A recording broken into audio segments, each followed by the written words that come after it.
ಹಿಂದುಳಿದ ವರ್ಗ ಯಾಕೆ ಹಿಂದುಳಿದ ವರ್ಗ, ಅವರ ಶೈಕ್ಷಣಿಕ ಸಾಮಾಜಿಕ ಸ್ಥಿತಿಗತಿ ಏನು, ಅವರಿಗೆ ಪ್ರಾತಿನಿಧ್ಯ ಎಷ್ಟು ಸಿಕ್ಕಿದೆ, ಎಷ್ಟು ಸಿಕ್ಕಿಲ್ಲ, ಎಷ್ಟು ಸಿಗಬೇಕನ್ನುವಂತಹ ಒಂದು ಮಹತ್ತರವಾದಂತಹ ಕೆಲಸ ಈ ದೇಶದಲ್ಲಿ ಮೊಟ್ಟ ಮೊದಲ ಬಾರಿಗೆ ನಡೆದಿದ್ದು ಅದು LG ಹಾವನೂರ್ ಅವರ ನೇತೃತ್ವದಲ್ಲಿ. ಹಿಂದುಳಿದ ವರ್ಗಗಳಿಗೆ ಮೀಸಲಾತಿ ಸಾಮಾಜಿಕ ನ್ಯಾಯ ಸಿಗಬೇಕಂತಂದೇಳಿ ರಾಷ್ಟ್ರ ಮಟ್ಟದಲ್ಲಿ ಮಂಡಲ ಆಯೋಗ ರಚನೆ ಮಾಡಿ ಅದನ್ನು ಜಾರಿ ಮಾಡುವಂಥ ಪ್ರಕ್ರಿಯೆಗಳು ನಡೆದಿದ್ದು ನಮಗೆಲ್ಲವೂ ಗೊತ್ತಿದ್ದಾವೆ. ಆದರೆ ಈ ಮಂಡಲ ಆಯೋಗಕ್ಕೂ ಮೊದಲು ಕರ್ನಾಟಕ ರಾಜ್ಯದೊಳಗಡೆ ಬಹುಶಃ ಒಂದು ಐತಿಹಾಸಿಕವಾದಂಥ ಚರಿತ್ರೆಯನ್ನು ನಿರ್ಮಾಣ ಮಾಡಿದ್ದು LG ಹಾವನೂರ್ ಅವರ ವರದಿ. LG ಹಾವನೂರ್ ಅವರ ವರದಿಯನ್ನು ಮಾನದಂಡವಿಟ್ಟುಕೊಂಡೇ ಆ ನಂತರದಲ್ಲಿ ದೇಶ ಮಟ್ಟದಲ್ಲಿ ಮಂಡಲ ಆಯೋಗದ ರಚನೆ ಆಗಿದ್ದು, ಅದರ ವರದಿ ಕೊಟ್ಟಿದ್ದು ಅನ್ನೋದನ್ನು ಇತಿಹಾಸದಲ್ಲಿ ನಾವು ನೆನಪು ಮಾಡಿಕೊಳ್ಬೇಕು. ಅಂತಂದರೆ ಇತಿಹಾಸದಲ್ಲಿ ಕರ್ನಾಟಕ ರಾಜ್ಯದ ಕೊಡುಗೆ ಭಾಳ ಮಹತ್ತರವಾದಂಥದ್ದು. ಇಂತಹ ಒಬ್ಬ ಮಹಾನ್ ಕಾನೂನು ತಜ್ಞ LG ಹಾವನೂರನ್ನು ಗುರುತು ಮಾಡಿ ಅವ್ರ ಮುಖಾಂತರ ಹಿಂದುಳಿದ ವರ್ಗಗಳಿಗೆ ಸಾಮಾಜಿಕ ನ್ಯಾಯವನ್ನು ಕೊಡಿಸಬೇಕನ್ನುವಂತಹ ಗಟ್ಟಿ ಧೈರ್ಯವನ್ನು ಮಾಡಿದಂಥವರು ಅವತ್ತಿನ ಮುಖ್ಯಮಂತ್ರಿ ಮಾನ್ಯ ದೇವರಾಜ ಅರಸರವರು. ದೇವರಾಜ ಅರಸರವರು ಮತ್ತು LG ಹಾವನೂರ್ ಅವರ ಜವಾಬ್ದಾರಿ ಮತ್ತು ಮುತುವರ್ಜಿಯ ಕಾರಣಕ್ಕಾಗಿ ಕರ್ನಾಟಕ ರಾಜ್ಯದಲ್ಲಿ ಹಿಂದುಳಿದ ವರ್ಗಗಳ ಅಧ್ಯಯನ ನಡೆಯಿತು. ಸಮಗ್ರವಾದಂತಹ ವರದಿ ಆ ಕಾಲದಲ್ಲಿ ರಾಜ್ಯ ಸರ್ಕಾರಕ್ಕೆ ಸಲ್ಲಿಕೆ ಆಯಿತು.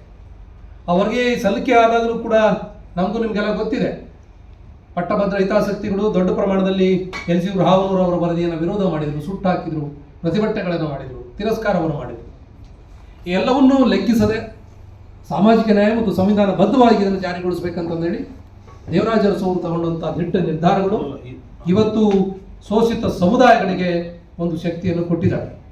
ಬಹುಶಃ ಇವತ್ತು ಕರ್ನಾಟಕ ರಾಜ್ಯದೊಳಗಡೆ ಹಿಂದುಳಿದ ವರ್ಗಗಳು, ದಲಿತ ಸಮುದಾಯಗಳು ಸಾಮಾಜಿಕವಾಗಿ, ಶೈಕ್ಷಣಿಕವಾಗಿ, ಆರ್ಥಿಕವಾಗಿ, ಔದ್ಯೋಗಿಕವಾಗಿ ಏನಾದರೂ ಒಂದಿಷ್ಟು ಪ್ರಗತಿಯನ್ನು ಸಾಧಿಸಿದವು ಅಂತಂದರೆ ಅದಕ್ಕೆ ಭಾಳ ಮುಖ್ಯವಾದಂಥ ಕೊಡುಗೆ ಮಾನ್ಯ LG ಹಾವನೂರ್ ಅವರು.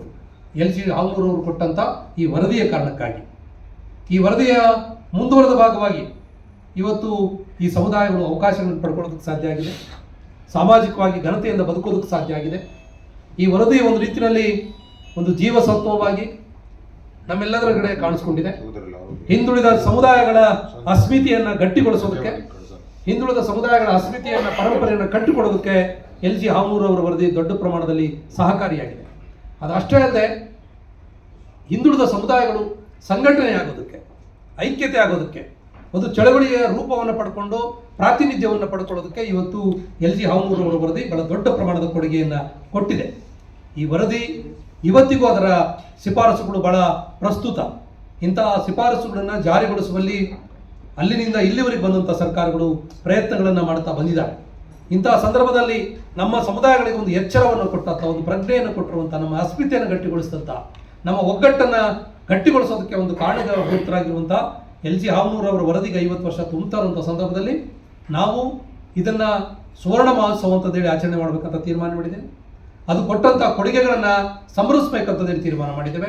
ಸೇಮ್ ಟೈಮ್ ಅದು ಕೊಟ್ಟಂಥ ಎಲ್ಲ ಶಿಫಾರಸುಗಳು ಇನ್ನೂ ಜಾರಿಯಾಗದೆ ಇನ್ನೊಂದಿಷ್ಟು ನೆನೆಗುದಿ ಇರುವಂಥದ್ದನ್ನು ಕೂಡ ನಾವು ಬಹಳ ಗಂಭೀರವಾಗಿ ನಮ್ಮ ಸಮಿತಿ ಸಭೆಗಳಲ್ಲಿ ಚರ್ಚೆ ಮಾಡಿದ್ದೇವೆ.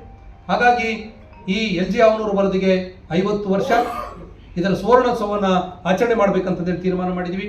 ಹಿಂದುಳಿದ ಜಾತಿಗಳ ಒಕ್ಕೂಟದ ಎಲ್ಲ ಜನ ಸಮುದಾಯಗಳು, ಅದರಲ್ಲಿರುವಂತಹ ನೂರಾರು ಸಮುದಾಯಗಳು ಎಲ್ಲರೂ ಕೂಡ ಒಕ್ಕೂರಲಿಂದ ಇದಕ್ಕೆ ಬೆಂಬಲವನ್ನು ಕೊಟ್ಟಿದ್ದಾರೆ. ಶೋಷಿತ ಸಮುದಾಯಗಳ ಒಟ್ಟಿಗೆ ಇರುವಂಥ SC, ST, OBC, ಮೈನಾರಿಟಿ ಸಮುದಾಯಗಳ ಎಲ್ಲ ಜನ ಸಂಘಟನೆಗಳು ಇದಕ್ಕೆ ಸಂಪೂರ್ಣವಾದಂಥ ಬೆಂಬಲ ಕೊಡ್ತಾ ಇದ್ದಾವೆ. ಇದೇ ತಿಂಗಳು 19ನೇ ತಾರೀಕು ಬೆಂಗಳೂರು ಕೇಂದ್ರ ವಿಶ್ವವಿದ್ಯಾಲಯದ ಆವರಣದಲ್ಲಿರುವಂಥ ಜ್ಞಾನಜ್ಯೋತಿ ಸಭಾಂಗಣದಲ್ಲಿ ಈ ಸಮಾವೇಶವನ್ನು ಮಾಡ್ತಾ ಇದ್ದೀವಿ. ಮಾನ್ಯ ಮುಖ್ಯಮಂತ್ರಿ ಸಿದ್ದರಾಮಯ್ಯನವರು ಈ ಕಾರ್ಯಕ್ರಮವನ್ನು ಉದ್ಘಾಟನೆ ಮಾಡ್ತಾ ಇದ್ದಾರೆ. ಮಾನ್ಯ ಸಚಿವರುಗಳು ಹಿಂದುಳಿದ ವರ್ಗದ SC, ST ಸಮುದಾಯಗಳ, ಅಲ್ಪಸಂಖ್ಯಾತ ಸಮುದಾಯದ ಪ್ರಮುಖವಾಗಿರುವಂಥ ಸಚಿವರುಗಳು ಇದರಲ್ಲಿ ಭಾಗಿಗಳಾಗ್ತಿದ್ದಾರೆ. ಮತ್ತು ರಾಜ್ಯದ ಎಲ್ಲ ತಾಲೂಕಿನ, ಎಲ್ಲ ಜಿಲ್ಲೆಗಳ, ನಮ್ಮ ಸಮುದಾಯಗಳ ಸಂಘಟನೆಗಳ ಮುಖಂಡರುಗಳು ಎಲ್ಲರೂ ಕೂಡ ಈ ಸಮುದಾಯದಲ್ಲಿ ನಾವು ಭಾಗವಹಿಸ್ತಾ ಇದ್ದೀವಿ. ಮತ್ತು ಇಡೀ LG ಹಾವನೂರ್ ವರದಿಯ ಕೊಡುಗೆಗಳು ಮತ್ತು ಇವತ್ತಿನ ಪ್ರಸ್ತುತ ವಿದ್ಯಮಾನಗಳು ಇಟ್ಕೊಂಡಿರುವಂತಹ ಪುಸ್ತಕದ ಬಿಡುಗಡೆ ಕಾರ್ಯಕ್ರಮ ನಡೀತದೆ.